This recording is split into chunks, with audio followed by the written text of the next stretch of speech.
নবী হজরত ইউনুস আলাইহিসসালাম ৪০ দিন মাছের পেটে ছিলেন, এটা প্রায় সবাই জানেন। কিন্তু কেন কিভাবে তিনি মাছের পেটে গেলেন, এর আগে ও পরে কি হয়েছিল, এ থেকে আমরা কি শিক্ষা পাই, ইত্যাদি অনেকেই জানি না। তাই আমার এবং অন্যদের উপকারের জন্য আমাদের আজকের এই ভিডিওটি। ইউনুস আলাইহিসসালাম বা জোনা ছিলেন আজকের ইরাক অঞ্চলে প্রেরিত একজন নবী। সেখানকার জনসংখ্যা ছিল ১ লক্ষের একটু বেশি। তিনি তাদের কাছে সৃষ্টিকর্তার একত্ববাদের এবং এক সৃষ্টিকর্তার উপাসনা করার আহ্বান জানাতেন, কিন্তু তারা শুনত না। অন্যান্য বেশিরভাগ নবীর মতোই প্রথমে তার মানুষের কাছে তার বার্তা প্রত্যাখ্যাত হয়। তিনি মনে প্রাণে চাইতেন মানুষ এই বার্তা গ্রহণ করুক। তাই এক পর্যায়ে তিনি বিরক্ত হয়ে ভাবলেন, এরা গ্রহণ না করলে আমি অন্য কোনো জাতির কাছে যাই, যারা হয়তো আমার কথা শুনবে। যেই ভাবা সেই কাজ। তিনি উপকূলে গিয়ে পেলেন এক মালবোঝাই জাহাজ, যাত্রার জন্য প্রস্তুত। তিনি সেই জাহাজে চেপে বসলেন। মাঝ সমুদ্রে পৌঁছে তারা মুখোমুখি হলেন বিশাল এক ঝড়ের। ঝড়ের আঘাতে এক পর্যায়ে জাহাজ ডুবতে শুরু করল। খালাসিরা সিদ্ধান্ত নিল ওজন কমাতে সব মালপত্র পানিতে ফেলে দেয়া হবে। তাই করা হলো। কিন্তু কিছুক্ষণ পর জাহাজ আবার ডুবতে লাগলো। এবার ঠিক করা হলো লটারি করে যার যার নাম আসবে তারা পানিতে লাফ দেবে। এতে করে অল্প কিছু মানুষ যারা শেষ পর্যন্ত রয়ে যাবে তারা হয়তো বেঁচে যাবে। প্রথমবার লটারিতে নাম এলো ইউনুস আলাইহিসসালামের। সবাই বলল, না, উনি সাধু সন্ত মানুষ, আবার লটারি করা হোক। এভাবে পরপর ৩ বার লটারি করা হলো। ৩ বারে নাম এলো হজরত ইউনুস আলাইহিসসালামের নাম। এবার সবাই বলল, ঠিক আছে, কি আর করা, তাকেই প্রথম ঝাঁপ দিতে হবে। বিসমিল্লাহির রহমানির রহিম বলে সমুদ্রে ঝাঁপ দিলেন ইউনুস আলাইহিসসালাম। এই সময় আল্লাহর নির্দেশে একটি বিশাল মাছ এসে তাকে আস্ত গিলে ফেলল। এটি কি ধরনের মাছ ছিল তা আমরা জানি না। প্রচলিত রয়েছে এটি ছিল তিমি মাছ, কিন্তু সেটা আমরা কনক্লুসিভলি জানি না। সম্ভবত এটি কয়েক হাজার বছর আগের ঘটনা হতে পারে। অতএব এমন কোনো মাছ হতে পারে যেটি এখন আর নেই। যা হোক, মাছের পেটের ভেতরে যখন তার জ্ঞান ফিরে এলো এবং তার শরীরের চামড়া হজম হয়ে যেতে শুরু করলো, তিনি নিকষ অন্ধকারে মাছের পেটের ভেতরেই সিজদায় রত হলেন। আল্লাহর কাছে দোয়া করলেন, লা ইলাহা ইল্লা আনতা সুবহানাকা ইন্নী কুনতু মিনাজ জালিমিন। অর্থাৎ তুমি ছাড়া কোনো উপাস্য নেই, অবশ্যই আমি অপরাধীদের মধ্যে। কি ছিল তার অপরাধ? নবীরা কখনো পাপী ছিলেন না, তারা পাপ করেননি। কিন্তু কেউ কেউ ভুল করেছেন, আর সেটাও আল্লাহর পরিকল্পনার অংশ। আল্লাহ সেগুলো রেখেছেন আমাদের জন্য শিক্ষাস্বরূপ। ইউনুস আলাইহিসসালামের ভুল ছিল তার নিজের জাতি তার বার্তা গ্রহণ না করায় অধৈর্য হয়ে অন্য জাতির খোঁজে রওনা দিয়েছিলেন।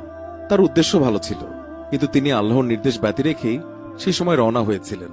এটা আমাদেরও মনে রাখা উচিত, আল্লাহ আমাদেরকে যা আদেশ নিষেধ দিয়েছেন তা অবশ্যই পালন করে যেতে হবে। আমরা তা বুঝি আর বা না বুঝি, ফলাফল আল্লাহর হাতে। কতদিন বা কতক্ষণ তিনি মাছের পেটে ছিলেন? আমাদের দেশে পপুলারলি প্রচলিত হলো ৪০ দিন। বাস্তবতা হলো এটা আমরা অথেন্টিক সোর্স থেকে নিশ্চিত করে জানি না। প্রকৃতপক্ষে কতদিন ছিলেন সেটি মুখ্য নয়, তিনি মাছের পেটে ছিলেন এটাই আসল ব্যাপার।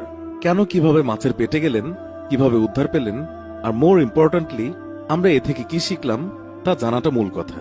আর এই দোয়া, লা ইলাহা ইল্লা আনতা সুবহানাকা ইন্নী কুনতু মিনাজ জালিমিন, এই প্রসঙ্গে মহানবী সাল্লাল্লাহু আলাইহি ওয়াসাল্লামের সাথীরা প্রশ্ন করেছিলেন, এই দোয়াকে আমরা ব্যবহার করতে পারি?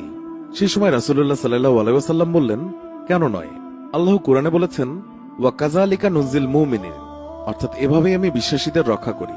অতএব বিপদে আপদে আমরাও এই দোয়া ব্যবহার করব। ঘটনায় ফিরে আসি।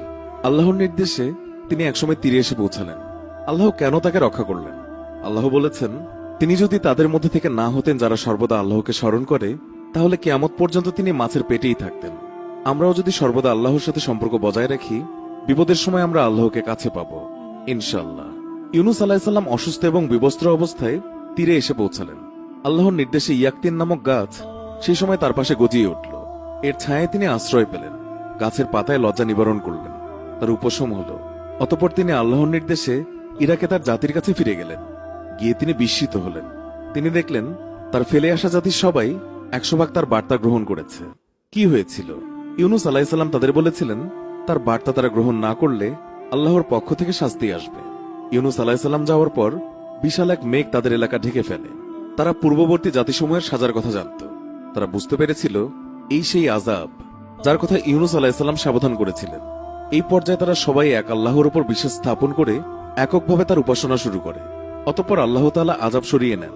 ইউনুস আলাইহিসসালাম এবং আইয়ুব আলাইহিসসালামের ঘটনা থেকে আমরা একটি বিষয় শিখতে পারি, আর তা হলো দোয়া করা। আইয়ুব আলাইহিসসালাম আল্লাহর কাছে দোয়া করেছিলেন, আমাকে সুস্থ করে দাও। তিনি আল্লাহর প্রশংসা করে গেছেন আর ক্ষমা প্রার্থনা করেছেন। আল্লাহ জানতেন তিনি কি চান। ঠিক একইভাবে ইউনুস আলাইহিসসালাম মাছের পেট থেকে উদ্ধারের দোয়া করেননি। আল্লাহর প্রশংসা করে গেছেন এবং নিজের দোষ স্বীকার করেছেন, ক্ষমা প্রার্থনা করেছেন, আর আল্লাহ তাআলা তাকে উদ্ধার করেছেন। আমাদের মনে রাখতে হবে, আমরা জেনে না জেনে হাজার অন্যায় করি, এইসবের জন্য আল্লাহর কাছে ক্ষমা চাওয়া উচিত। আল্লাহ জানেন আমরা কি চাই। দোয়া কিভাবে করতে হয় তার বিস্তারিত আরেকদিন জানাবো ইনশাআল্লাহ। প্রিয় দর্শক, এই প্রতিবেদনের ব্যাপারে আপনার মন্তব্য জানাতে কমেন্ট করুন।